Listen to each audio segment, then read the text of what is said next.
بسم الله الرحمن الرحيم. معايا سمك القراد لسه صيادينه اهو. طبعا كتير بيتكلموا عليه ان السمك ده سام، بس هو الحقيقه انا شخصيا باكله السمك ده. طبعا اللي ليه فيديو المفروض ان هو لما بتحط له كنز بياكله. سنه حاد جدا، سنانه حاده جدا، لو اديتها اي صاج بياكله. السمك ده هوريكم طبعا دلوقتي حضراتكم بيتشفى ازاي. ماشي، انا بذبحه وهو صاحي. ماشي، بسم الله.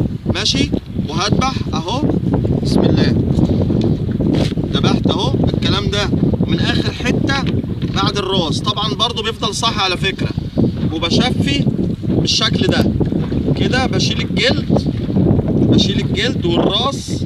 خلاص الجزء ده كده ماشي، والمصارين والحاجات دي كلها بتطلع مع بعض. انا طلعت الجزء ده اللي بيطلع منه فيليه كويس.